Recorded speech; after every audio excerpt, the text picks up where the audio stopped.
necessária, né, dentro da oncologia pediátrica. Então, eu gostaria de dar as boas-vindas.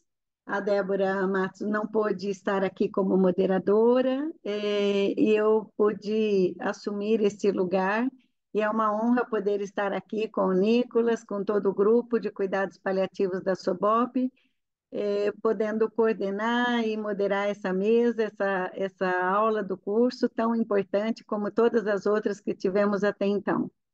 Eu penso que a construção desse grupo dentro da SOBOP foi um salto qualitativo, né? E a construção de mais um grupo de trabalho importante em melhorar cada vez mais as condições de qualidade de vida da criança com câncer, da criança em cuidados paliativos, da criança durante toda a sua trajetória de tratamento, e pensarmos as questões, né, do ponto de vista da integralidade do cuidado multiprofissional é muito importante, né? Eu acho que cada vez mais as pessoas que focam, né, na dor dentro dos princípios, né, de dor total, estão cada um dentro da sua especificidade, né, vendo lá que melhores medicamentos, que melhores medicações temos aí para o tratamento da dor física, e melhor tratamento para a dor emocional, né? Como lidar com esse sofrimento psíquico durante todas as etapas do tratamento,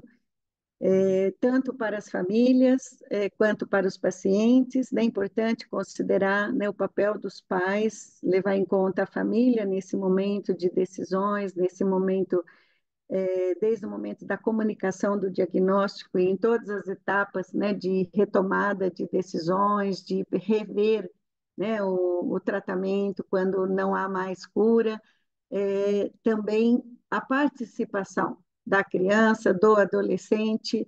Eu acho que a gente hoje está num tema muito especial, muito importante, que o Nicolas vai abordar, que é a questão da autonomia da criança, né, e do adolescente, nas suas decisões de vida e do tratamento, e o que ela quer fazer, o que ela não quer fazer, né, como respeitar esses desejos, respeitar essa possibilidade da criança decidir o que é melhor para ela, e como, né, fazer esse trabalho junto com os pais, porque sem um trabalho conjunto, não é possível respeitar todas a singularidade de cada um dentro do seu contexto também familiar e cultural, né? Eu acho que o Nicolas vai abordar aí com toda propriedade, que conhece dessa temática, e nós estamos aqui para mais um momento importante de aprendizado e de discussão.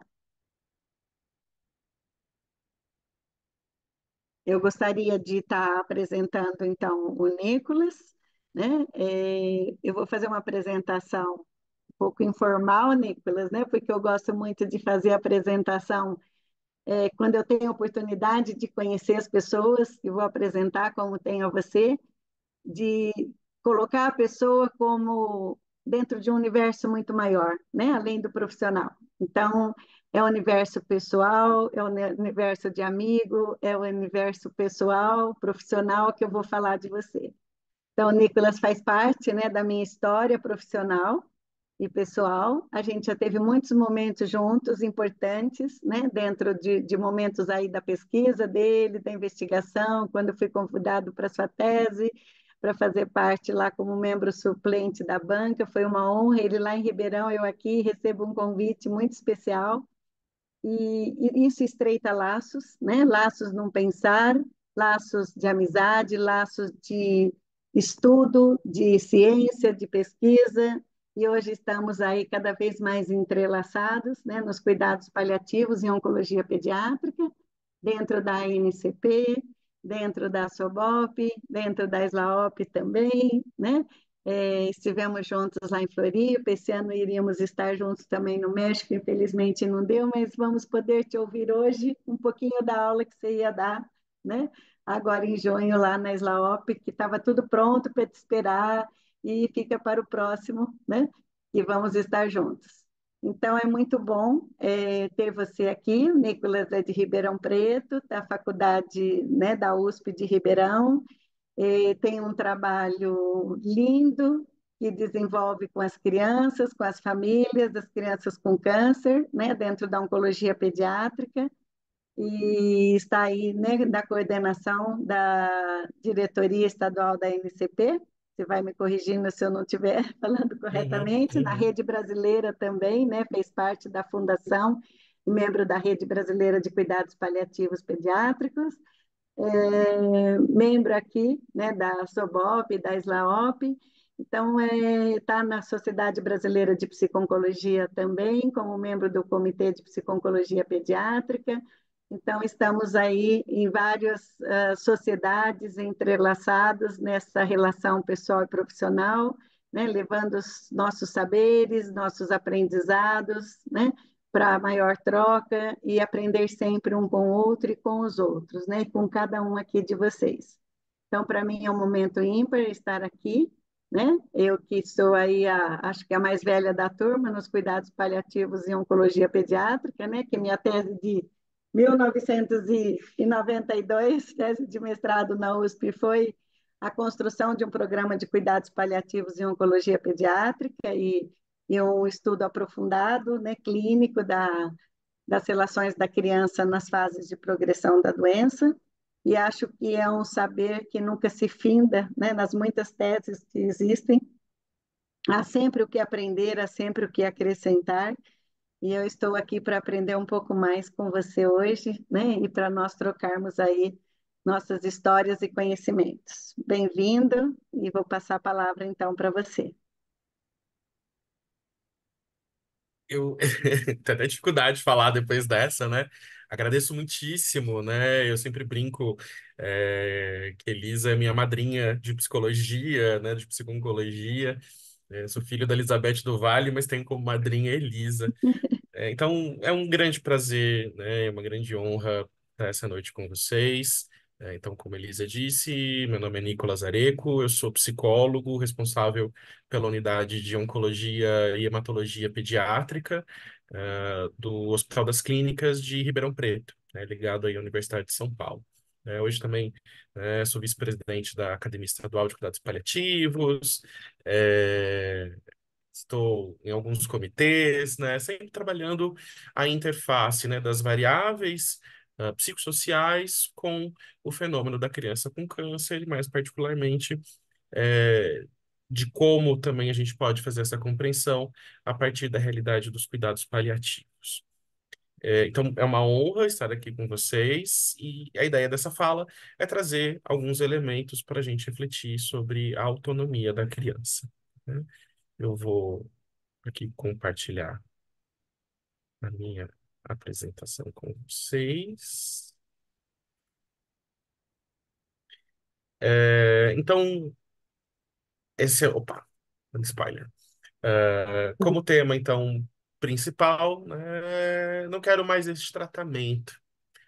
Quais são os alcances da autonomia da criança com câncer? Então, a proposta desse encontro é que, veja, eu não sou um advogado, eu não sou um jurista, né? Eu sou um psicólogo paliativista que vai pensar um pouco nas variáveis históricas, sociais, filosóficas, para a gente pensar sobre como nós, profissionais de saúde, lidamos, com a autonomia da criança com câncer, né? E para iniciar esta conversa, eu gostaria que a gente se perguntasse, fizesse, né, um reconhecimento. Quando foi a última vez em que, de fato, conversamos com uma criança? Seja ela nossa paciente, ou mesmo dentro de casa, da nossa família, né, quando nós conversamos com ela de uma maneira franca.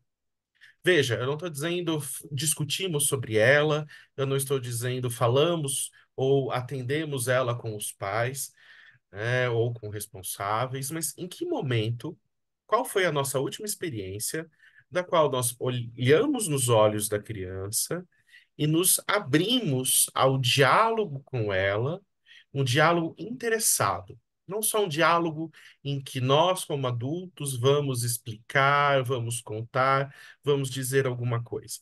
mas o contato em que nós nos interessamos sobre a sua opinião, a sua visão sobre os fatos, a sua forma de experimentar o mundo, ouvindo dela como ela interpreta essas coisas e como ela age, como ela se coloca diante do seu mundo. Se é que algum dia a gente conseguiu fazer isso de uma maneira Uhum. completa. Então, antes da gente falar da autonomia da criança, eu me sinto provocado a conversar um pouco, tentar definir, né, de que criança é essa, né, que conceito é esse de infância que nós temos. Eu, particularmente, sou muito fã, adoro estudar a história da mentalidade, né? Então, as coisas não são como são e sempre foram. Elas derivam de processos históricos, elas derivam, né, de relações sociais e culturais, e aqui que eu vou me basear nesse início de conversa. Então, essa ideia de infância que nós temos, e aqui eu vou remeter como um marco à sociedade europeia. Por que que eu faço esse recorte? Porque ainda é o nosso padrão para mentalidades, né, e ainda é o eixo do qual as forças sociais se balizam para que a gente queira parecer europeu, tá? Não que seja o grande, o único ou o principal referencial do mundo. Mas até pegando os estudos do Philippe Arrier, é importante a gente notar que na sociedade medieval europeia, não havia uma ideia clara de infância como nós temos hoje. Então, a infância, ela não era uma entidade, né, não era um período sacramentado, né, e que as pessoas lidavam com esse tipo de pessoa, né? A ideia moderna de infância, ela vai surgir aí a partir do empoderamento da burguesia, né, século XVIII, XIX. Mas até então, né, antes aí do século XVI, XVII, nós temos uma realidade em que existem dois tipos de seres humanos. Aqueles que são extremamente dependentes, né, então os bebês, e todos aqueles que vão participar da vida dos adultos. O recorte da faixa etária não dizia muito necessariamente que aquela pessoa precisaria ser cuidada, né, precisaria receber zelo. Mesma ideia que nós temos hoje da família tradicional é a família tradicional até a página 3, porque se você volta para esse período da sociedade, né, mesmo a figura da mãe, né? Olha, a mãe é aquela que se sacrifica pelo filho. Essa é uma invenção extremamente moderna, né? Tem aí pelo menos, né, 100, 150 anos. Antes disso, essa ideia não existia. Então, é importante a gente marcar que os bebês, né, essas criaturas que não respondiam por si, precisavam de supervisão e cuidado físico concreto. À medida em que esse ser não precisasse mais, né, do apoio, do suporte de outra pessoa para sobreviver, ele já era integrado ao mundo dos adultos, não havendo distinção, inclusive, na questão de trabalho, de tarefas, né? Então, vale a pena a gente até recordar que uma das cruzadas era uma cruzada, né? Então, uma das guerras levadas ao Oriente Médio pelos europeus era constituído, os exércitos eram constituídos apenas por pessoas pequenas, por pessoas muito jovens. De novo, não havia uma distinção moral, ética, biológica ou da organização social, né, do que era uma pessoa, o que era uma criança e o que era um adulto. E essa pessoa, a partir do momento, então, que ela deixava de ser lactente, isso é por volta também aí dos seus 6, 7 anos, ela exerceria papéis sociais, tal qual qualquer outra pessoa do tecido social, né? Então, não havia também uma ideia que a criança se sujeitava a um pai, a uma mãe, e essa era a unidade básica social. A unidade básica social era a cidade, a vila, a corte, o clero. Então, era um conjunto de pessoas que não exerciam aquilo que a gente chama de vida privada, né? Então, todo mundo tem as suas casas, com fortes muros, que nos afastam do olhar alheio, né? Para entrar nas casas, você precisa tocar uma campainha, né? E você pode ser atendido ou não, né? E com a escalada da violência, ou do terror social, nós vamos cada vez mais nos isolando dentro dessa unidade, mas isso não era a realidade do mundo até aí por volta do século XVII, né?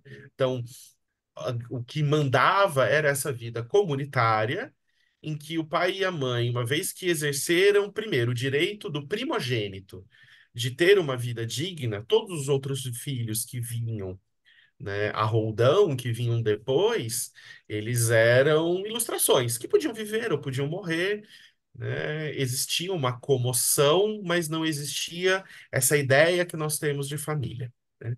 Isso vai pintar quando, né? A partir, como eu disse, do século XVII, em que esse interesse pela criança, por esse ser humano pequeno, né? Ele era já visto como alguém inocente, como alguém débil, como alguém frágil, e que essa visão de inocência, né, essa visão terna, servia então como entretenimento. Era gostoso olhar para a criança e ver que, na verdade, por justamente desconhecer o mundo, por não entender como as coisas funcionam, ela era graciosa. Ela por isso causava ternura, causava amor, o desejo de exercer proteção, o desejo de exercer cuidado, carinho. é, E à medida então que foi sendo compreendido que essa faixa etária, que esse grupo guardava características diferentes que não eram encontradas em grupos, entendeu que ali há uma população diferente.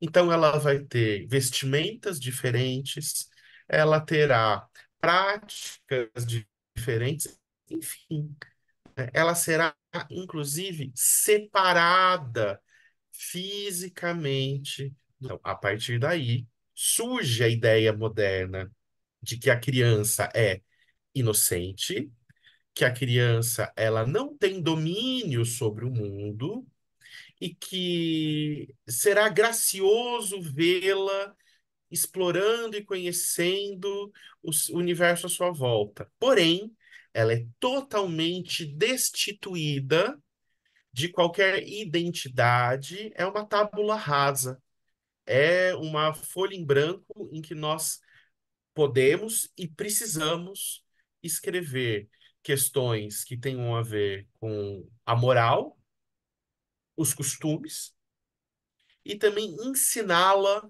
sobre como viver o mundo a partir de então. Então, a infância, ela ganha uma relevância cultural e social, tal qual nós conhecemos hoje, a partir do século XIX. Então, é um fenômeno muito moderno dentro daquilo que se inspira Ocidente. Então, na invenção da infância, a primeira coisa é a modificação do papel da família. Então, a família não é mais aquela unidade, né, aquelas pessoas que vão garantir que esse guri sobreviva e vá viver a vida dele. Não, a família se torna o dispositivo não só de proteção da vida, não só de transmissão de bens, né? Então, se você nasceu agricultor, você vai ser agricultor, você vai dar, na verdade, o trabalho que você exerce nessas terras e vai continuar trabalhando. Mas a família passou a ser a unidade que vai cuidar também transmissão de valores, da religião, de um estilo, de uma forma de ver e viver o mundo. E há uma preocupação com o corpo e higiene. Esse corpo vai ser protegido. A higiene vai ser protegida também com uma compreensão que a falta dela levará a doenças que vão matar a criança. E nesse momento, né, há uma fusão do que é moral e valores religiosos, né? E aqui, como estamos falando das sociedades inspiradas nos modelos europeus, né? Então, de valores judaico-cristãos, né? Então, tem a ver com essa ideologia, não só com a prática espiritual, né? Mas como isso tudo é organizado, né? Então, à medida em que você transmite uma moral, você vai dizer para a criança como ela deve viver, o que ela deve viver, o que é proibido dela viver e para que ela foi criada. Meu filho, você foi criado para trabalhar e ser feliz, né? Se a gente pegar qualquer filme do Walt Disney, ele ensina para a criança um código de moral, né? Os estúdios Disney, código de moral e como ela deve viver, o que ela deve fazer na vida adulta. Então, tem um mix de moral, de religiosidade, mas principalmente um ordenamento social através da educação. Então, a priori, padres e generais, curioso, né? Padres e generais, lá no século XIX, vão se interessar pela educação, não porque se interessam pelo bem-estar das crianças tão frágeis, mas porque se interessam em como elas vão crescer e que sociedade elas vão constituir. Então, é muito interessante perceber que a infância, ela não, pelo menos nesse recorte aí de 1000 anos europeus, não estamos falando da realidade árabe, não estamos falando da realidade pan-africana, não estamos falando das sociedades nativas da América, das Américas, mas nós estamos falando dessa mentalidade que nós herdamos, né, da necessidade de controle. Então, não se interessa por aquele ser, se interessa por como ele vai crescer e como ele vai caber no esquema a qual ele foi, ah, o status quo da sociedade, né? O jeitão de funcionar da sociedade. E aqui eu vou retomar um filme clássico, né? Aqui na tradução brasileira ele é chamado de Os Incompreendidos. O título original ele é Quatre Cents Coups, né? Os 400 Golpes. É um filme do François Truffaut, filme dos anos 60. E aqui uma sinopse bem capenga, bem rapidinha. Nós estamos aqui, né, nessa figura mais destacada, vendo Antoine. Então, é um menino que estuda numa escola, e quando a gente depara nessa escola, né, aí, no primeiro metade do século XX na França, não se interessava por quem eram aqueles meninos, quem eram aqueles garotos, não se interessava pelos seus sentimentos, pelo seu sentido de ser humanos, mas simplesmente que eles fossem capazes de compreender e replicar normas, obedecerem de forma cega e dócil todo o ordenamento social e que, ao entrarem na vida adulta e fossem tidos como competentes, como capazes de exercer sua liberdade, trabalhassem de forma a contribuir para a sociedade. Então aqui nós vemos a figura do professor castigando o garoto, os outros meninos sempre aprontando muito e os pais deste garoto. A mãe e o pai trabalhavam e pouco tinham noção quem era esse menino, quais eram seus talentos, quais eram suas necessidades, seus sentimentos, mas quais eram as tarefas que ele precisava cumprir. Então, ele precisava ajudar a preparar o jantar, a tirar o lixo, ir para a escola, não faltar, cumprir tarefas, cumprir funções. E na história, que eu convido todos a assistir, é um filme fantástico, o menino sai do controle. Ele é um escritor exímio, ele reproduz Victor Hugo, reproduz os grandes escritores, né, do século XIX da França, mas como ele não repetiu exatamente o ditado do professor, não se comportou, não seguiu uma regra, a família vai decidir o que fazer com ele.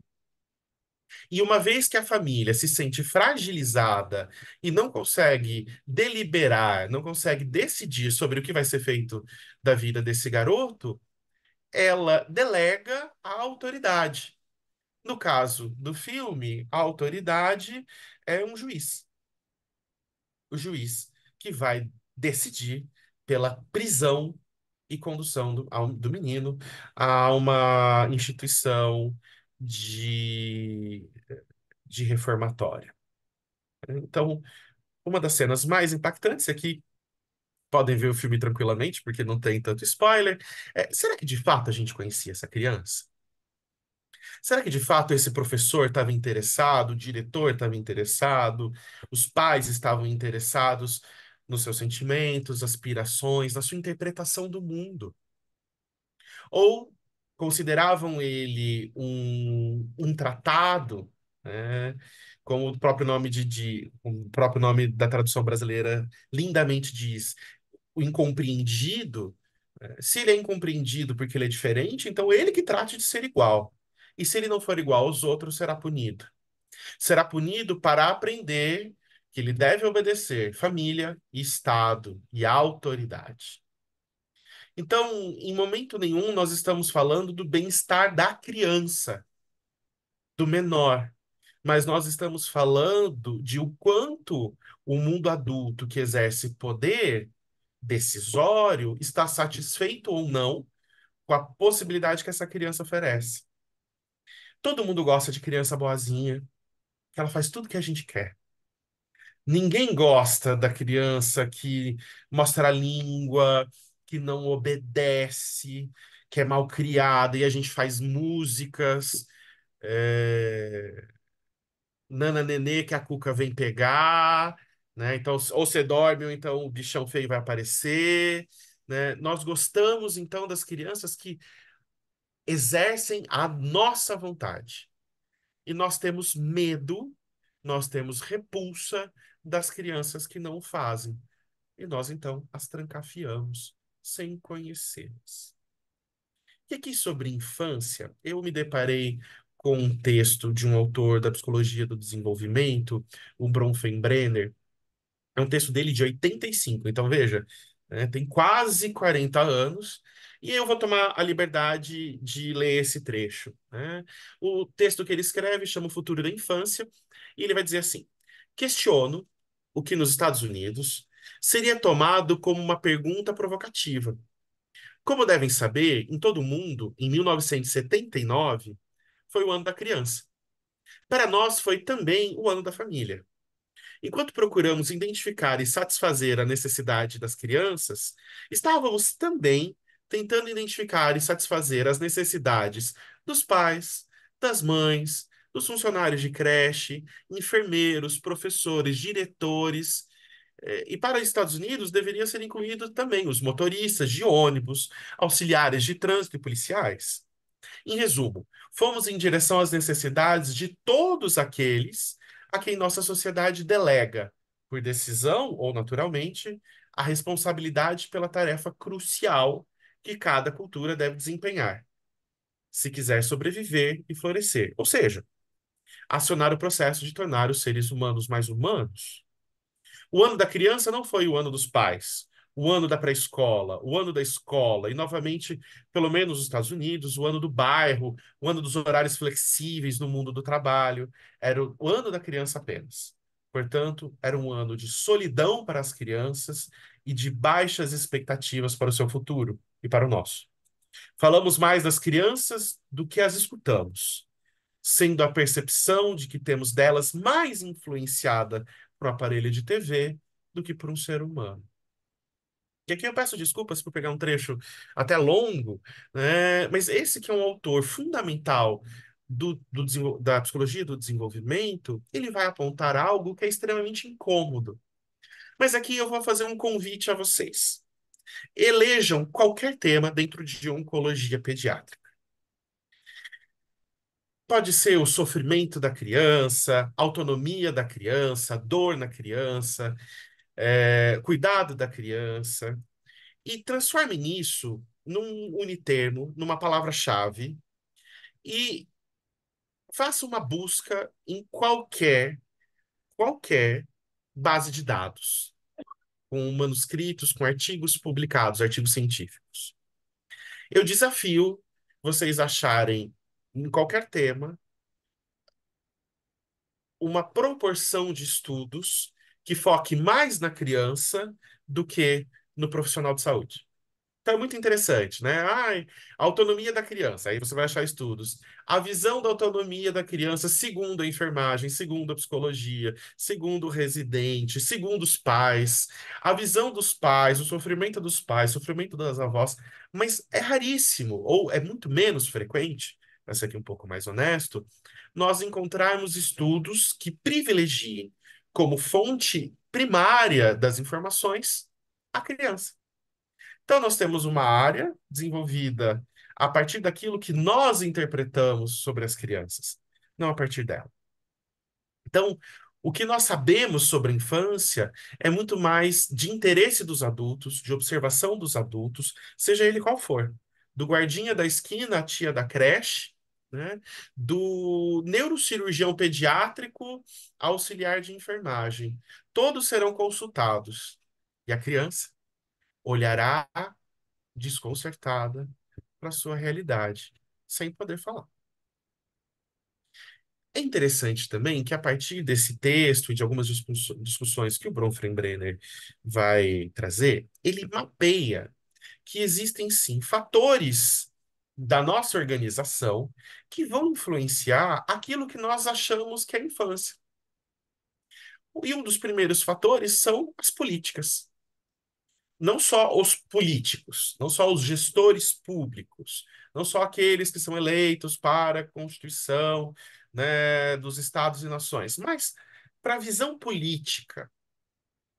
No Brasil, no século XIX e até boa parte do século XX, menores que eram encontrados na rua sem exercer nenhum papel, né, não estão trabalhando, estão em vadiagem, eram recolhidos pelo Estado.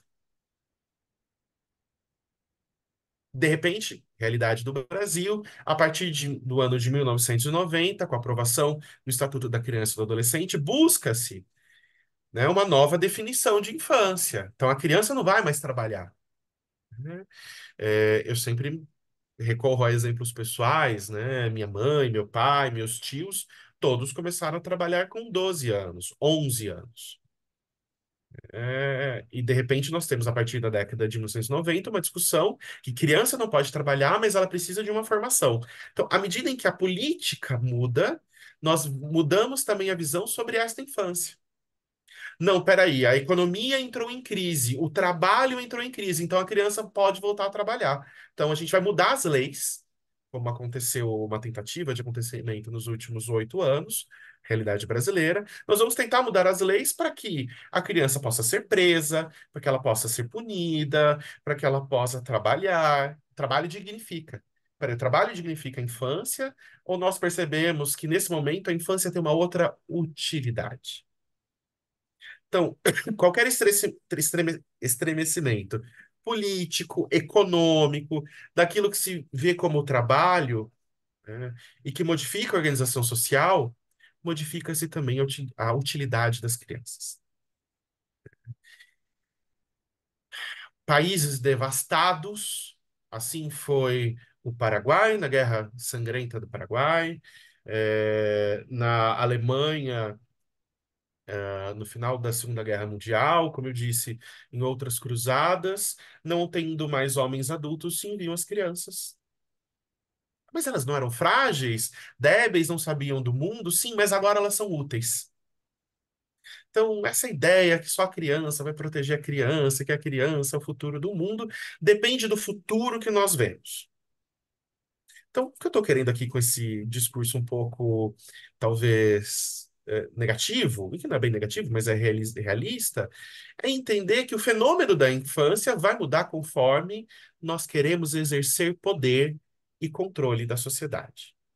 E quando nós vamos falar em exercer poder e controle, inevitavelmente nós temos que recorrer a um filósofo, né, francês do século XX, Foucault, que ele vai desenvolver aqui ele vai desenvolver dois conceitos importantíssimos para a gente entender um pouco as nossas relações sociais, que é o biopoder e a biopolítica. Nossa, Nicolas, quinta-feira à noite, você vai falar de Foucault, né? Então vamos pegar com calma, nós vamos entender elementos-chave dessa ilustração, né? Então, o que o Foucault vai apregoar, que através do biopoder, então, não existe mais um rei que vai decidir sobre se a pessoa morre ou não, mas passam a existir figuras de autoridade que vão decidir como as pessoas vão viver, o que elas vão viver, quem merece viver e qual a melhor forma de viver.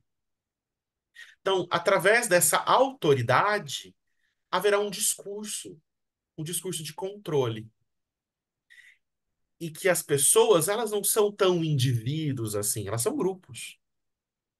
Então, vejam bem,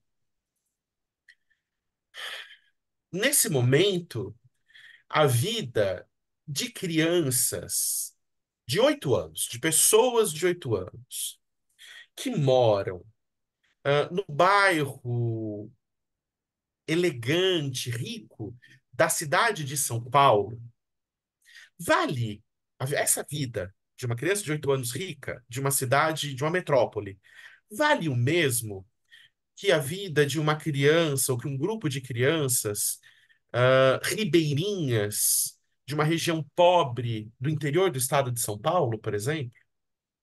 Ou essa criança vai ter o mesmo nível, o mesmo tipo de atenção de uma criança preta que vive numa favela, ou mesmo que um refugiado?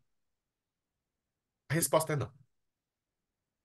E a resposta é que a nossa sociedade ela é organizada para reconhecer isso e para agir a partir dessas diferenças.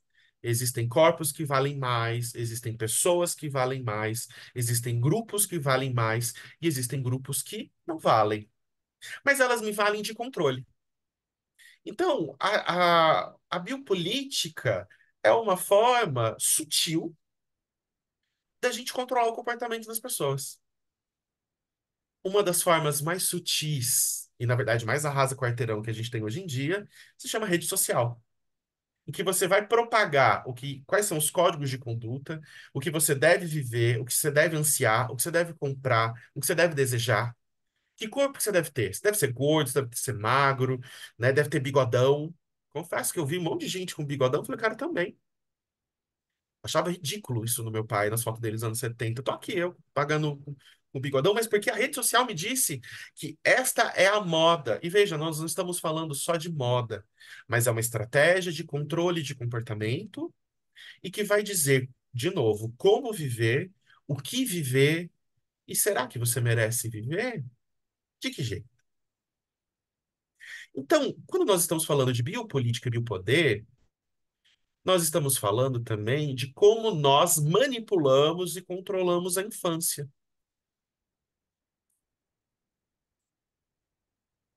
A quem pertence a infância? Quem é proprietário dela?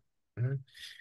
Pela Declaração Universal dos Direitos, né, pá, pela Declaração Universal dos Direitos das Crianças, aí, em 1959, e na realidade brasileira, o Estatuto da Criança e do Adolescente, e outras tantas declarações que vários países são signatários, né, a criança tem direito à expressão, opinião e autonomia. Então, eu estou falando que a criança veio como modelo de que ela não existia, passou a ser um entretenimento para o adulto, depois, através do processo de educação, ela passou a ser moldada pelo adulto, e ela vai ser sempre moldada a partir dos interesses daquele que controla a narrativa, que tem o poder de determinar como as pessoas devem viver. Mas eu estou falando que ela tem autonomia. Autonomia, aqui, segundo a definição, né, da Luciana Dadalto, vai ter a ver com autodeterminação da pessoa. Ela decidir por si mesma o que, como e quando ela quer viver. Alteridade, respeito às diferenças, às particularidades, aos contrastes. A dignidade, o direito de viver com cidadania, com condições mínimas que não sejam uma sobrevivência, mas uma vivência.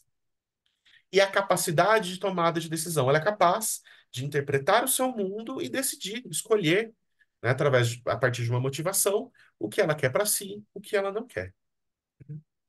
E ela consegue apreciar o resultado das escolhas, né? Então, eu tomei uma atitude, o que que essa atitude desencadeou? Como que isso retroage sobre mim, né? Como isso influencia o meu meio? Tá, mas e a criança? Né? Essa criatura que não tem a sua inteligência desenvolvida, o que acontece? Ela tem autonomia?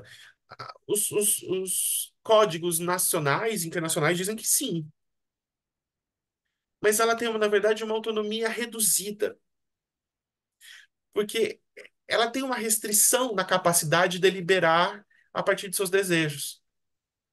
Ao variar das idades, será que ela consegue entender que ela deseja, que ela quer algo? Ela consegue avaliar o que é esse desejo? Ela consegue fazer algo, né, ter uma atitude, um comportamento que se liga a essa motivação? Ela é muito vulnerável diante do mundo. Ela é muito frágil. O mundo pode dissolvê-la. E há uma relação de dependência com os adultos. E uma identidade que não está construída. Então, peraí. Isso aqui contrasta. Isso aqui, na verdade, é o total oposto do que foi dito que é autonomia. Com isso, nós estamos assumindo que, apesar da criança ter direito à autonomia, ela não tem capacidade de ter autonomia. Então, ela não pode ter autonomia. E quem vai assumir? Nós já vimos lá no filme do Truffaut, Os Incompreendidos. Quem vai assumir é a família e a autoridade. Dentro do contexto de saúde, quem é a autoridade? Dentro da oncologia pediátrica brasileira e latino-americana, quem é a autoridade? Então, a quem pertence a vida da criança com câncer? Então, a gente precisa lembrar que a partir dos primeiros sintomas que a criança vivencia, e ela é encaminhada a cuidados especializados, e há um diagnóstico de uma doença ameaçadora, ela é exposta a muitas modificações. E modificações, eu sempre dou um exemplo pessoal, peço desculpas. Em certa oportunidade, numa liquidação, né, dessas de começo de ano, eu fui até uma loja de grife, de marca, eu queria muito uma camiseta dessa loja e eu fui ao provador experimentar. Quando eu coloquei, a camiseta entalou. Pegou pedaço da minha cabeça, parou aqui, eu não conseguia pôr a mão, não conseguia tirar, não conseguia colocar. Comecei a sentir um sufoco. Eu estava dentro de um provador pequeno. Estou em Ribeirão Preto, interior do Brasil, estado de São Paulo, Grande Sertão Veredas. É um calor terrível, né? E aquilo começou a me trazer uma grande angústia e de repente eu ouço uma risada, né, na cabine ao lado. É alguém dizendo: Gente, alguém me ajuda, eu estou preso aqui também. Então, essa situação anedótica é porque se eu sinto que a roupa está me prendendo, eu sinto que eu não consigo mais caminhar porque eu estou muito cansado. Eu sinto que minha visão está embaçada, ou que eu estou com muita dor de cabeça, não consigo mais brincar. Meu joelho inchou, eu sinto sintomas. Então, a criança, ela pode não entender de uma maneira inteligível como um pós-graduado em oncologia pediátrica, mas ela vive o próprio corpo, ela vive o próprio cotidiano, ela vê, ela sente, ela se aflige, e ela sente no sentido de percepção tátil, e ela sente no sentido de percepções afetivas. Então, será mesmo que essa criança não sabe da sua realidade? A partir do momento que ela entra num lugar chamado oncologia, ela vai procurar no TikTok, no Instagram, no Google. O que é oncologia mesmo? E nós sempre contamos com a ideia que essa criança ela tem um desenvolvimento alterado. Nem sempre. Muitas vezes ela está extremamente preservada e a única coisa que diferencia ela de uma criança típica é o diagnóstico e nada mais. Isso posto, que frases que nós ouvimos no nosso cotidiano dos serviços de oncologia pediátrica? A criança não é capaz de entender sobre o seu diagnóstico. Nem fala com a criança. Não, vamos conversar com os pais. Vamos falar com os pais primeiro. E se eles quiserem, eles vão lá, eles contam. Alguns serviços ainda fazem isso. Ou vamos primeiro conversar com os pais e eles vão dizer o que eles querem que a gente conte, o que eles não querem que a gente conte. Eles vão decidir, ou nós vamos decidir o que essa criança precisa saber ou não. Outra frase que a gente sempre ouve no cotidiano, mas vocês não vão falar isso sobre, vocês vão falar sobre os exames para a criança, né? Ela não vai entender. Se ela souber a verdade, vai ficar deprimida, ela vai se entregar. Não conte, criança tem que brincar, ela não entende, ela tem um bichinho, ela tem um dodói. Somos a família dela e vocês farão o que nós quisermos. Quantas vezes nós já recebemos dedo no nariz e dizendo: se você fizer, se você contar, se você falar, eu vou te processar. Numa sociedade extremamente belicosa e judiciada, não que ela seja jurídica, né, não tem a ver com o ordenamento da lei, a ameaça vem por aí. E o clássico dos clássicos. Já que a criança está em paliativo, precisamos perguntar para os pais o que eles querem que a gente faça. Desafio alguém aqui, mesmo no chat, me dizer que nunca ouviu pelo menos uma dessas frases. Nessas frases, onde está a criança? De quem é a vida dessa criança? Então, claro, quando nós estamos falando de autonomia e oncologia pediátrica, nós temos algumas barreiras, né? Primeiro, qual é a compreensão que a criança, e aqui eu vou falar da criança por ser o nosso foco, qual a compreensão que ela tem do diagnóstico, de como vai ser feito o cuidado, né, dos riscos que essa doença tem, do prognóstico.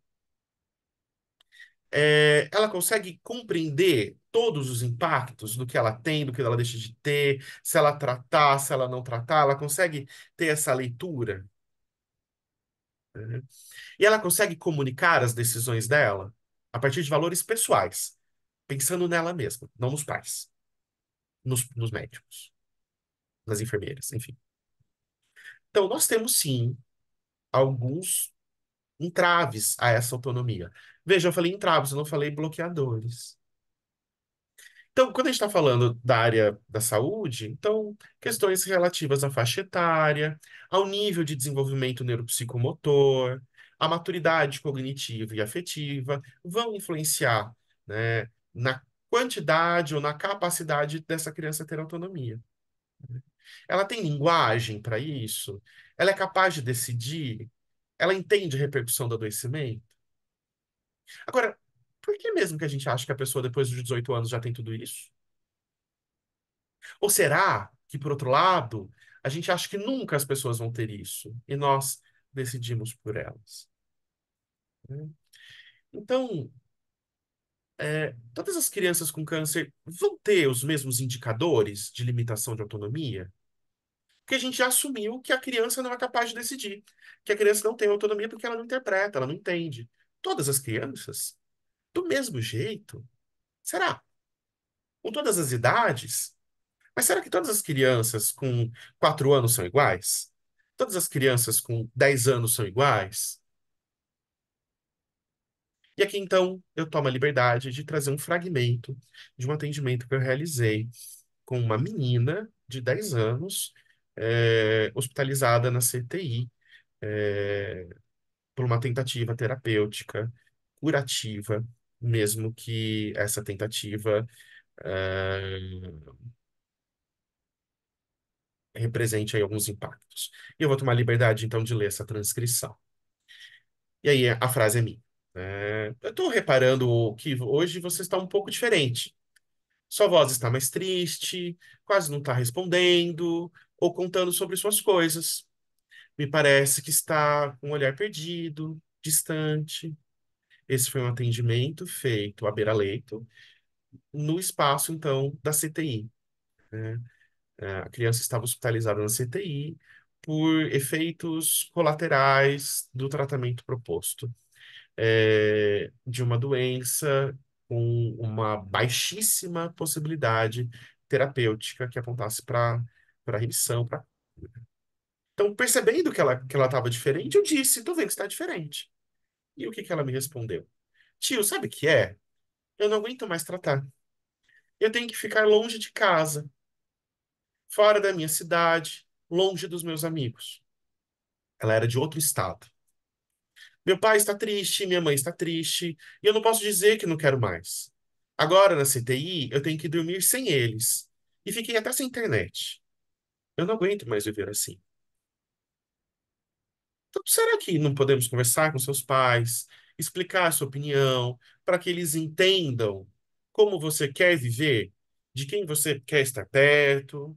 Afinal, você está muito triste, sofrendo, e merece que as pessoas que você ama possam te ouvir, te ajudar, participar disso.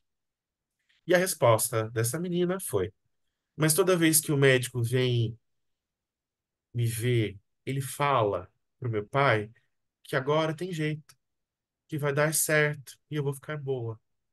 Ele fica tão feliz, tio, que é judiação eu contrariar o pai e o doutor. Eu prefiro falar nada não. É melhor assim. Então, como ponto de reflexão e provocação, foi oferecida, nesse caso, uma comunicação, um processo de interação entre adultos e criança, em que ela fosse capaz de desenvolver algum nível de compreensão, mesmo dentro dos seus recursos cognitivos, não sendo iguais a de um adulto, foi dada a condição para ela exercer autonomia, no sentido de conhecer sua realidade, avaliar sua realidade, olhar para os próprios desejos e apontar como ela gostaria, ela expressar como ela gostaria de viver a própria vida? E será que, nesse caso, a equipe de saúde levou em consideração os indicadores de maturidade dessa criança para o exercício da autonomia? Ou houve uma generalização? Criança não decide, ponto. Então, não vamos nem ouvi-lo.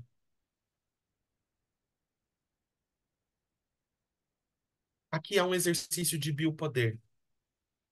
É uma autoridade que vai dizer quanto de tratamento você vai receber, como você vai receber, que horas você vai parar e se você pode ou não morrer.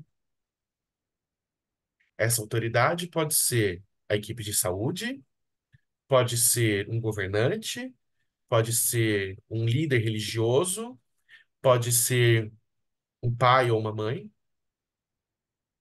Então, tem alguém falando assim: o seu corpo não é seu, a sua vida não é sua. Você que está vivendo, você que está sofrendo, você que está experimentando, mas saiba, você está preso ao que eu quero. E ao que eu quero, você vai seguir as minhas regras. E você vai achar bom, porque tentar até o fim é um guerreiro, tentou tudo. Nossa, nós temos todos os tratamentos, vamos tentar tudo. Ah, não resistiu, nosso guerreiro cansou. Alguém perguntou para a criança se ela quer ser guerreira? Em certa oportunidade, né, era uma criança que eu acompanhava com neuroblastoma, o diagnóstico dela foi aos 6 anos, ela sobreviveu até os 12. já ali nos cuidados de fim de vida, a avó gritava: Meu guerreiro, você não pode morrer. E era uma criança muito abusada. E ela olhava para mim e fala: Fala para minha avó que eu não sou guerreiro, eu sou só um menino. Então, será que nós ouvimos a vontade dela? Será que nós dissemos a ela: Viva porque a vida é sua? Ou nós roubamos essa vida dela? Né? E aqui eu preciso trazer a mensagem do psicólogo, né? É muito comum nas nossas discussões que nós cheguemos ao ponto do, isso é muito subjetivo. Cada um vive de um jeito. A subjetividade existem instrumentos que são capazes de avaliar a subjetividade, quantificar a subjetividade, entender os seus mecanismos de maneira científica, de maneira precisa. E aqui eu não estou falando de pesquisa qualitativa, mas também de pesquisa qualitativa, mas há instrumentos científicos como os testes psicológicos, testes de investigação da personalidade, da inteligência, escalas, instrumentos que ajudam a gente a entender o quanto de recurso aquela criança tem. Então, segundo Miller e seus colaboradores, existem alguns fatores que vão influenciar na tomada de decisão da criança e que nós precisamos conhecer como esses fatores estão disponíveis, quais são as suas interações e como ela possibilita ou impossibilita, o quanto de lastro ela dá para a criança exercer seu poder de escolha e de autonomia. Então, fatores como personalidade vão influenciar, seus estados afetivos. Então, como que ela usa de estratégias não cognitivas para resolver os seus problemas, seus desafios, se adaptar ao meio. Como ela se sente diante disso?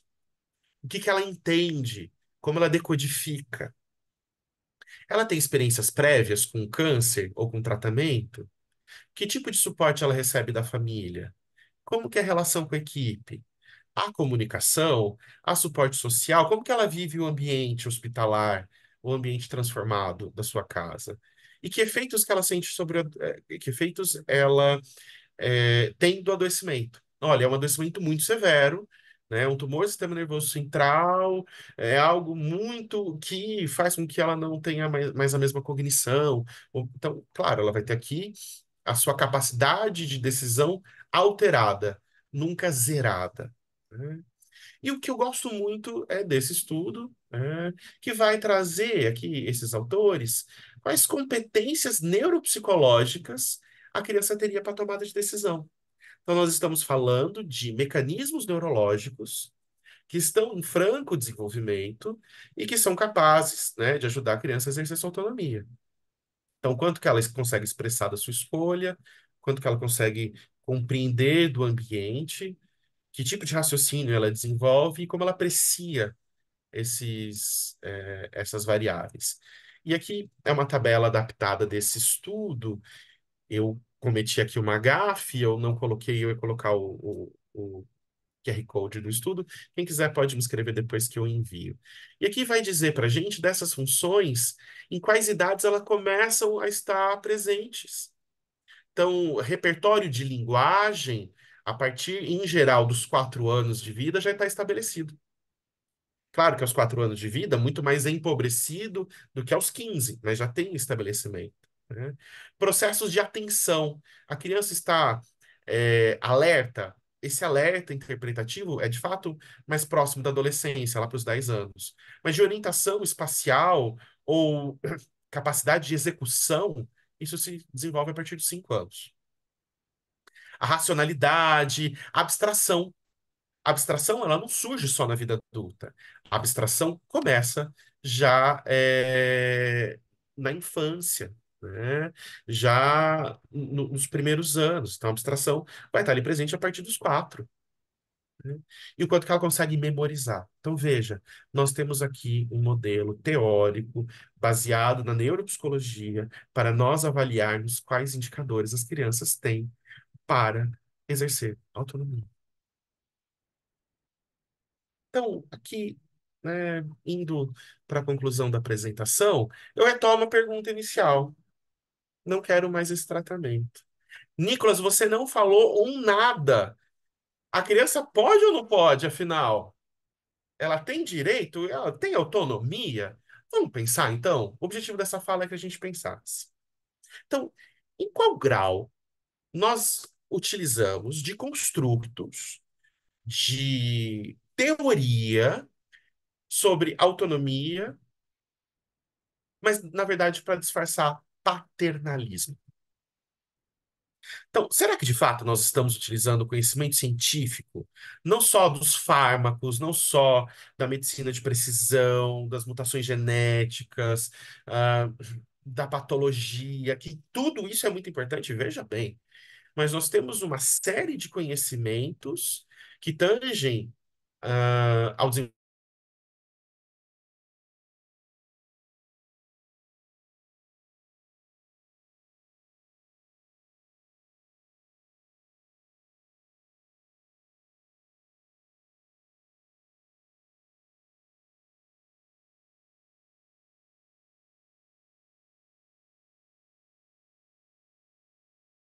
Gente, para mim, interrompeu para vocês também?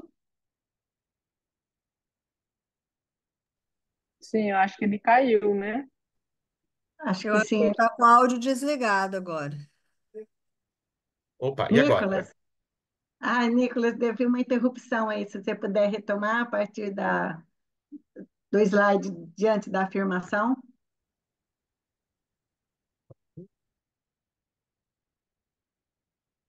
Vocês conseguem ver, me ouvir? Ver a Sim, apresentação? sim, sim. Tá. Então, aqui eu vou retomar, né? Então, será que de fato nós utilizamos o conhecimento disponível na ciência, das ciências humanas, né? Então, o que o psicólogo pode desenvolver, que o terapeuta ocupacional, o fonoaudiólogo, o assistente social, né? A gente consegue utilizar desses recursos tecnológicos, desses construtos científicos, para dar voz à criança? Ou nós dizemos, não, a criança não sabe de nada, eu desenvolvi 35 anos de pesquisa, tenho pós-high doctor em não sei aonde, e na verdade ela vai fazer só o que eu quero. E quando eu estou exercendo paternalismo, dizendo, a criança não sabe de nada, eu que sei, nós estamos desenvolvendo uma relação de biopolítica e biopoder. O corpo dela não pertence a ela, pertence aos pais, aos médicos, à tia da faxina, ao guardinha, ao cirurgião, ao assistente social, ao nutricionista, mas só não pertence a ela mesma. Então, nós precisamos nos perguntar: usamos de fato recursos tecnológicos para avaliar maturidade, para tomada de decisão, para autonomia, ou exercemos um paternalismo que disfarça, na verdade, relações de poder?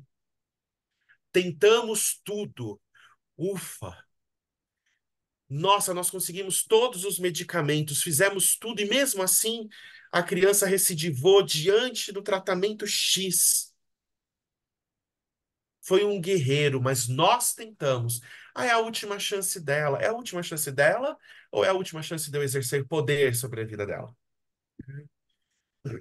Conseguimos levar em consideração no nosso dia a dia, no nosso processo de cuidado, né, realmente levar em consideração os fatores que influenciam na tomada da decisão? E não é levar em consideração eu avalio e saio correndo. Eu consigo intervir para que ela desenvolva isso? Muitos estudos mostram que o tratamento oncológico ele não gera impactos negativos sobre o desenvolvimento, muito pelo contrário, ele gera impactos positivos. Ele estimula competências que não seriam estimuladas. Então, por que não estimulamos isso? A autonomia da criança, né? Nós avaliamos de forma sistematizada as variáveis neuropsicológicas, psicossociais, afetivas, ou nós tomamos uma medida, uma certa cortina de fumaça, dizemos que é importante o trabalho desses profissionais, mas, em última medida, quem decide é o médico. Nós ajudamos a criança a conhecer a sua realidade? Nós ajudamos a que ela decodifique tudo que ela está vivendo? E será que, de fato, o cuidado que a gente tem exercido ela está mais focada nos profissionais, na família, nos adultos, ou de fato nós levamos em consideração as crianças? Por fim, eu compartilho aqui um poema chamado Ouvir Estrelas, do Olavo Bilac. Ora, direis ouvir estrelas, certo perdeste o senso. Eu vos direi, no entanto, que para ouvi-las, muita vez desperto, e abro as janelas, pálido de espanto. Direis agora, translocado amigo, que conversas com elas? Que sentido tem o que te dizem quando estão contigo? E eu vos direi, amai para entendê-las, pois só quem ama pode ter ouvidos capaz de ouvir e de entender estrelas. Era um pouquinho isso que eu queria compartilhar com vocês. Aqui estão os meus contatos para a gente trocar ideia, bater um papo. Era um pouco isso.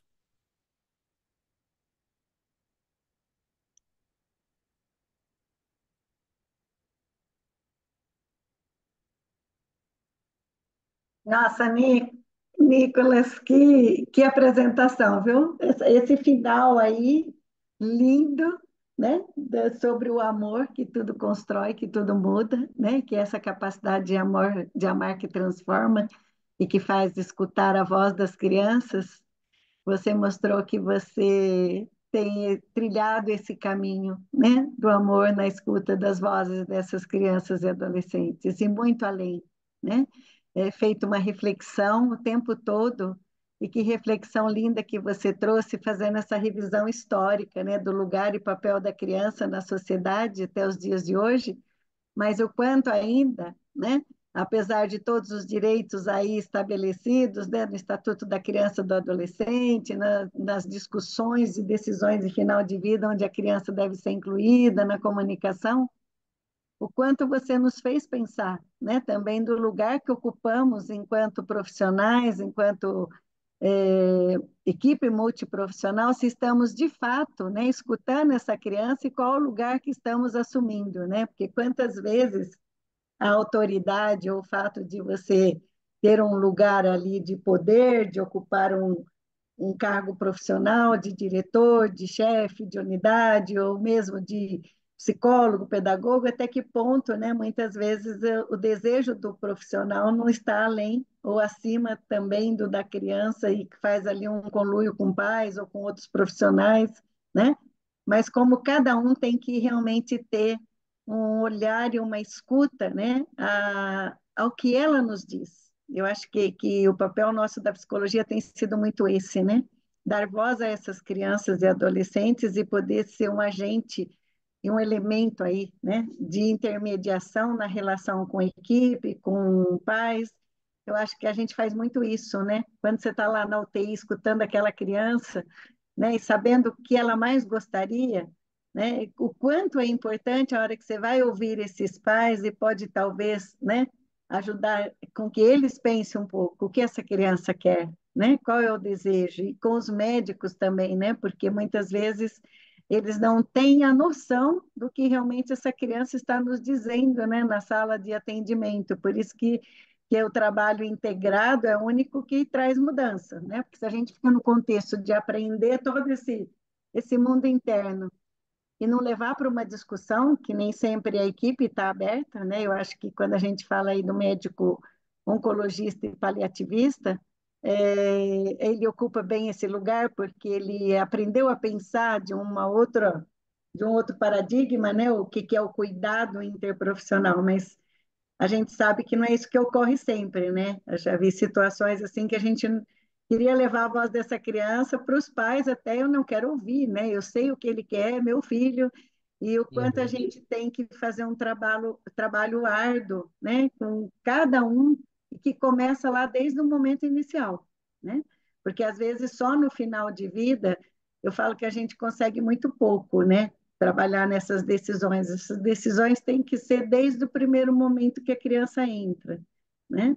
Mas que lindo assim a trajetória que você fez, né?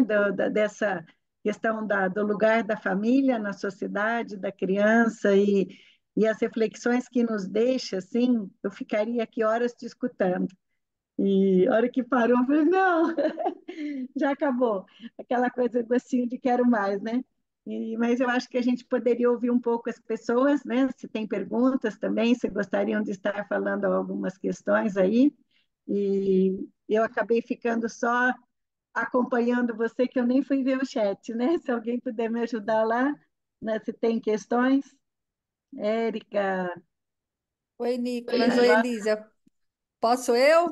sim, Nicolas, claro. obrigada pela aula, né? Como sempre, maravilhosa. Obrigada, Elisa, também.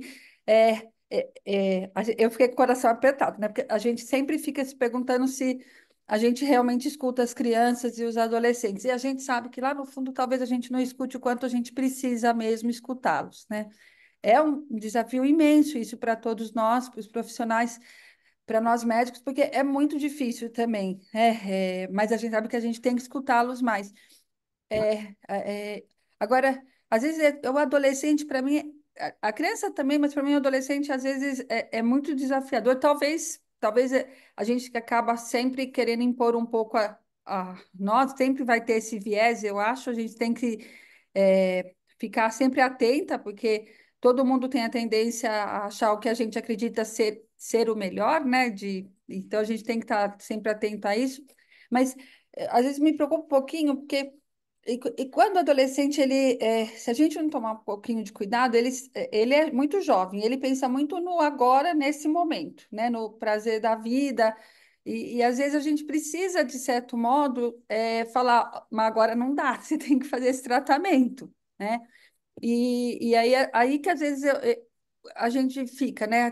Como ter esse equilíbrio, né? Como saber, quer dizer, a gente, profissional de saúde, sabe o que, em termos de ciência e técnica, o que eu preciso oferecer para ele. E quando ele não quer de jeito nenhum, e eu tenho que oferecer isso, né? É, essa autonomia a gente respeita, mas ele põe o risco a vida dele. E como ouvir isso, e o desafio maior aí é para os pais ouvirem isso, e até que ponto, né? Eu acho um desafio imenso, assim, até que ponto a gente descobrir, acho que preciso dos psicólogos junto comigo mesmo, para saber o que significa isso quando eles vão contra mesmo, eles não querem mais. Eu já tive, não foram muitos, eu confesso, mas eu já tive um adolescente que estava em tratamento com chance grande de ficar curado e ele resolveu que não queria mais tomar quimioterapia de jeito nenhum, de jeito nenhum. Foi para a gente conversar com esse menino e ele tinha uns 16 anos e fazer ele entender que a quimioterapia era importante. Cara, a gente negociou bastante com ele, negociou tudo que podia para deixar o menos pior possível. Conseguimos terminar o tratamento, mas aos trancos e barrancos, com muita briga, briga no bom sentido. E queria ouvir vocês, Nicolas e Elisa, como achar esse equilíbrio e como fazer a gente entender, se é que tem como a gente entender isso e a gente ouvir mais esses meninos. Eu acho que, primeiro, Carlota, né? Obrigado sempre, né? É sempre muito gostoso ter você por aqui. Eu acho que não dá mais, e eu acho que essa é uma das provocações, da gente partir do princípio que eles não sabem. Que eles não sabem, que eles não decidem, que nada acontece. Então, claro que vai variar de adolescente para adolescente. Eu tenho uma técnica que eu gosto de aplicar com os meninos, né? Eu falo meninos são os adolescentes, meninos e meninas e menines. Nicolas, eu não quero mais tratar, não. Eu falei, ótimo, não vem. Ah, mas se eu não vier, eu morro. Sim. Então, o que que você quer fazer com isso? Nossa, Nicolas, que estúpido, né? Que demais. Não, é uma realidade. Você quer algo e esse algo vai te frustrar, porque o processo de obter algo é extenuante. E ele está aprendendo isso ainda, né? Quer dizer, tem marmanjo de 60 anos que ainda não aprendeu. Mas conseguir fazer o processo de aprendizagem com eles. E é isso que a gente olha para o adolescente e fala, ele é rebelde, ele vai bater contra mim. Não, muitas vezes esse adolescente, muitas vezes é exagero mesmo, mas algumas vezes esse adolescente que está querendo esse embate é porque nós somos a única figura de ensino-aprendizagem e posteriormente de suporte social. Eu tive, há alguns anos atrás, uma adolescente que ela falou: Eu não quero mais saber de remédio. Vocês façam o que vocês quiserem fazer comigo. O meu ponto é: eu vou poder viajar na minha festa de formatura? Então, a questão dela não era se eu vou fazer ou não tratamento. Ela deixou muito claro: isso é problema de vocês. O meu problema que eu quero resolver com vocês é: esse tratamento vai me fazer mal para eu não conseguir viajar? Então, nossa, ela não conseguiu avaliar que o bem maior é a vida e que ela precisa fazer de tudo para proteger a própria vida. Sim, porque ela está na adolescência e ela ainda não tem isso. Então, eu vou ajudar ela a fazer esse percurso. Mas nesse auxiliar ela a fazer esse percurso, ela já me mostra que ela entendeu que ela vai morrer. Era uma paciente com um osteosarcoma recidivado, metastático, né, que já tinha feito N linhas de tratamento. Ela tinha essa compreensão. Só que ela não vai me dizer, eu sei que eu vou morrer, por isso eu quero viajar. Então, e a gente precisa perguntar para eles, o que você está querendo dizer com isso? A gente tem medo. Eu acho que esse é um dos pontos. A gente exerce muito poder. A gente vem de uma tradição de pediatria que a criança obedece e a gente faz. Imagina, a criança tá chorando, contém no leito, ponto. E tem muito lugar que é assim ainda. Então, o desafio da nossa geração, a gente está tirando, de alguma forma, as práticas pediátricas, né, é, da Idade Média e tentando passar para a era do humanismo. Então, quem é esse adolescente? Por que que ele embate? Por que que ele não entende? Mas qual função isso tem dentro da vida deste adolescente? Então, é individualizado. Ele tem condição de decidir? Eu preciso perguntar para ele exatamente isso. Hoje, você consegue entender todas as consequências, das suas escolhas? Então, posso te ajudar a ilustrar algumas consequências?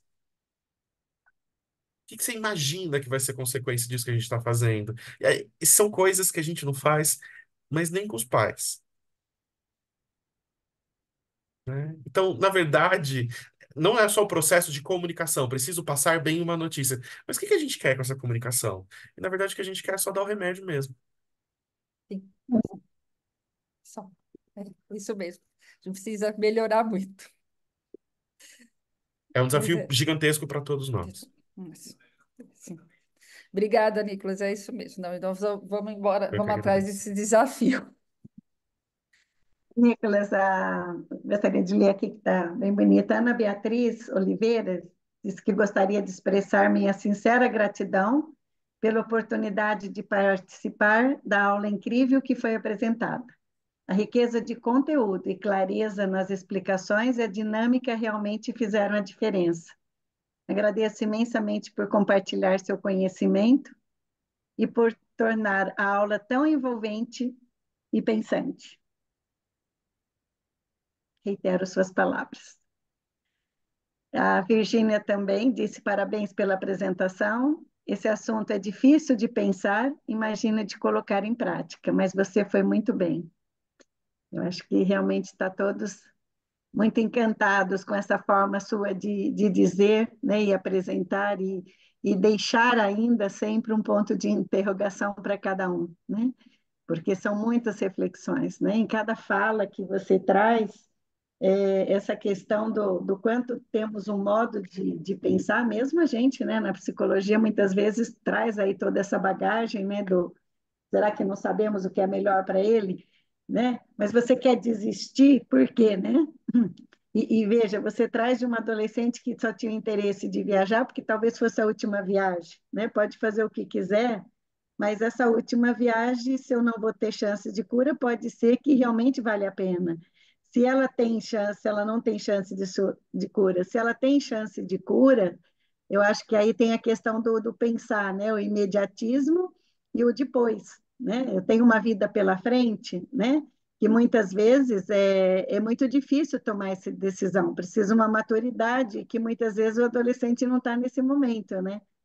Agora, tem alguns que nos surpreendem, né? Você me fez lembrar uma vez que um paciente tinha que voltar para uma festa, que ele ia ser presidente do Grêmio, com 19 anos, último ano do colegial, e, e ele tem o diagnóstico da recidiva e que teria que ficar para já internar e recomeçar tratamento na urgência médica, né? E aí a gente ficou querendo discutir a urgência médica e a urgência subjetiva, né? O quanto para ele era importante uma terceira recidiva para um transplante ou não, com 10% de chance de cura. E nos surpreendeu muito que a equipe ficou dividida, deixa aí voltar ou não pode, né? Tinha risco. E como são decisões difíceis também no contexto da equipe, muitas vezes, de tomar uma decisão de tem que ser hoje, né? Não pode ir embora para casa e dar um tempo, um fim de semana para pensar, né?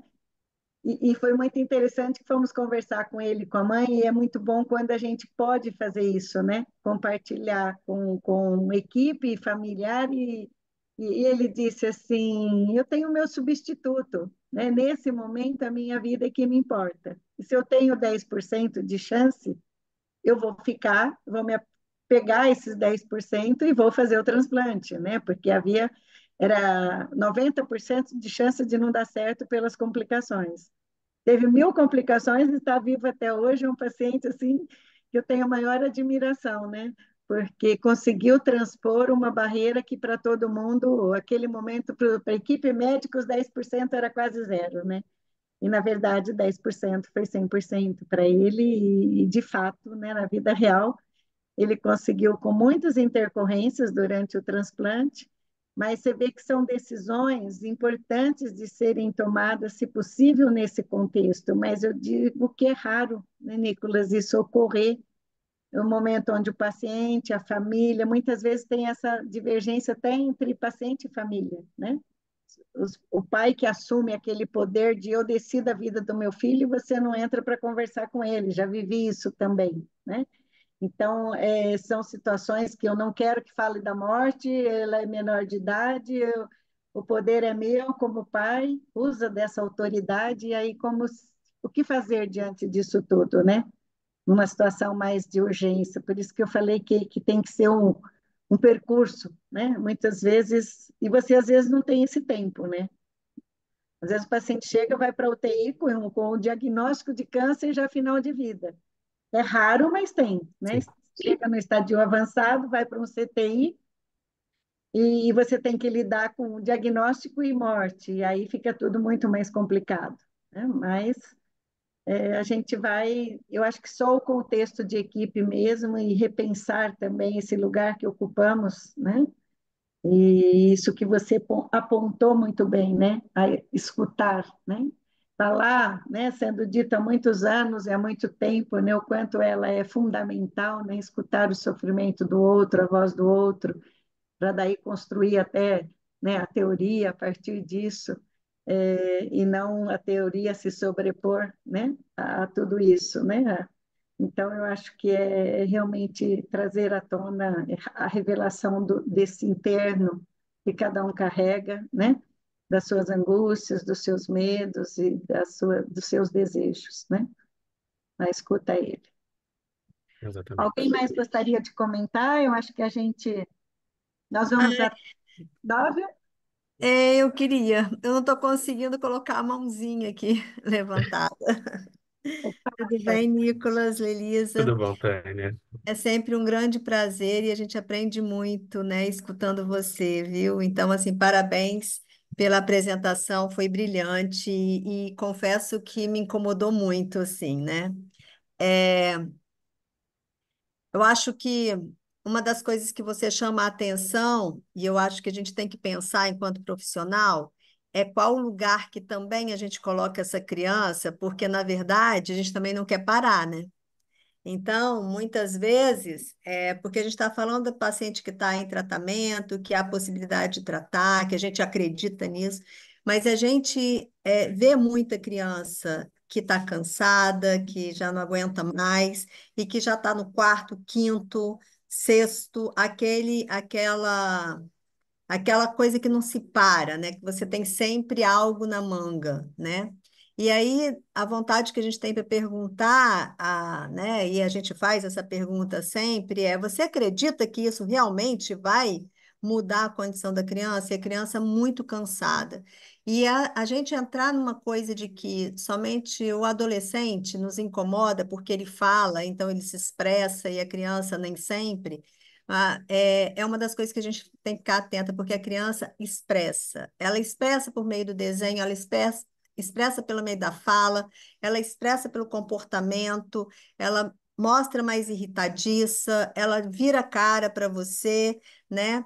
E aí me chamou a atenção porque há mais ou menos 15 dias, uma criança, mais ou menos 15 a 20 dias, uma criança de 7 anos, tá? Que tem um neuroblastoma, que faz um tratamento aqui nos Estados Unidos, né? Então já fez uso do FMO, mais não sei o quê, agora está usando uma medicação para um câncer de mama, sabe? E que a família compra por meio de vaquinhas. E aí, a mãe foi dar um presente para a médica, sabe? E aí a menina ia escrever um bilhete e a menina pediu que desenhasse. Aí a mãe deixou a menina desenhar. A menina desenhou. Então tinha assim, né? Aqui eu estou em Vitória, né? Então, um calor danado, né? Aquela coisa toda. A menina desenhou ela com uma roupa esvoaçante, a mãe com cropped, entendeu? E barriguinha de fora e shortinho. E a médica, ela desenhou, sabe, ela com uma coisa assim, como se estivesse com uma saia longa. E a médica foi e falou assim: Nossa, você me colocou de uma saia longa? Ela falou assim: Não, você está morta, você está no caixão. Aí a médica foi e falou assim, ficou assim: Como? Aí a mãe: Menina, você morreu, você está no caixão. E aí eu passei, ela estava angustiada com isso, o menino tinha saído. Eu falei assim, mas é claro, o que que ela está querendo dizer para você? A única saída que ela tem de parar um tratamento que está sendo um horror para ela é você morrendo, porque você não para de passar as prescrições para ela, né? Aí ela, você acha que é isso? Eu falei assim, tá na cara, né? Então, assim, ela falou assim, ela não quer te matar e nem tá achando que você vai morrer. Na verdade, a única chance que ela tem é essa. Então, assim, isso me traz uma angústia, porque a gente coloca essa criança também num lugar, entendeu? Que ela não suporta. E a gente também não acredita que ela vai suportar, mas a gente tem que fazer tudo, né? Então, assim, realmente é um domínio, é um biopoder, mas é também uma incompetência nossa para lidar com as nossas impotências, né? Então, acho que tem um pouco disso também, né? E é muito interessante, né? Algo que a gente tem medo de falar, mas algo que é importante. O quanto que nós exercemos poder sobre os nossos pacientes. O quanto que decidir sobre a vida deles é parte do nosso dia a dia. E eu não sei se a gente está disposto a dizer não quero, não vou mais exercer esse poder.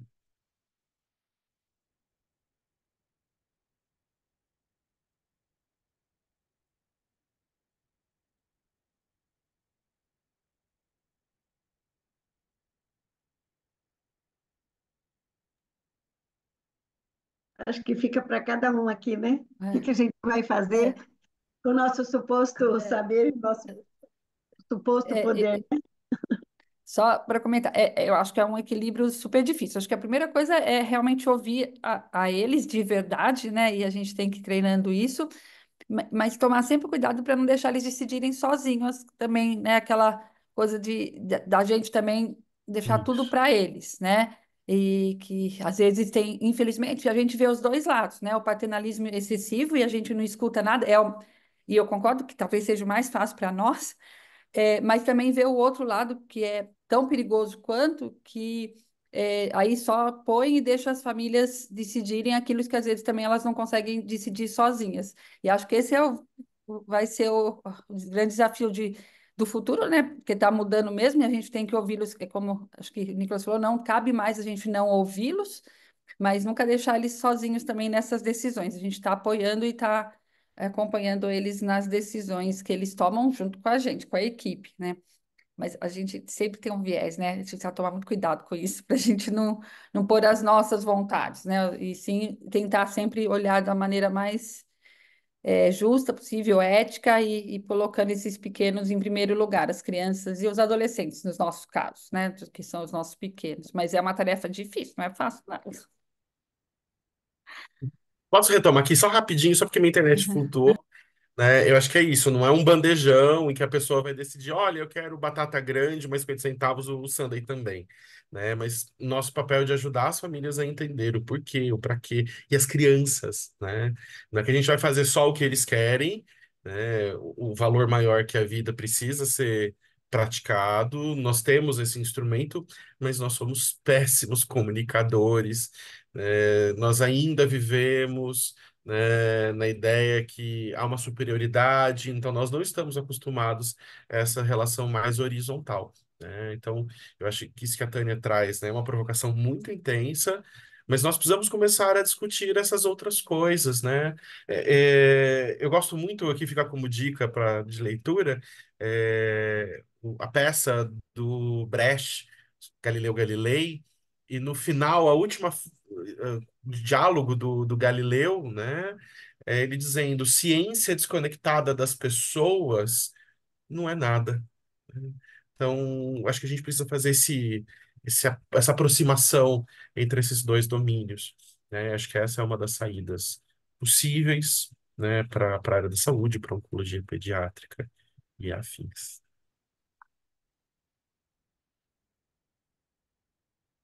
Muito obrigada, Nicolas, e a todos. Alguém mais? Érica, gostaria de fazer algum comentário? Não sei se ela está aqui.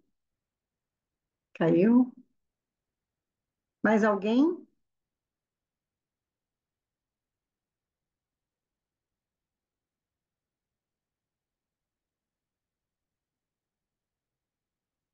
Acho que não. Joaquim?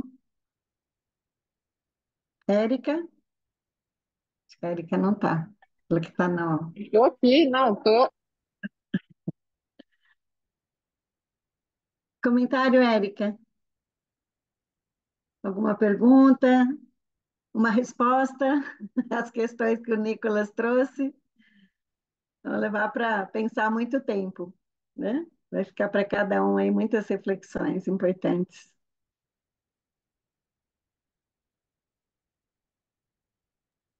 É a prova de que temos que continuar muito a estudar e estar junto aqui para chegar, né, no que ele propôs aí de reflexão.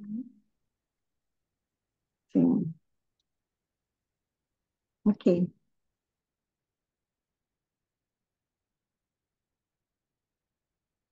Ninguém mais?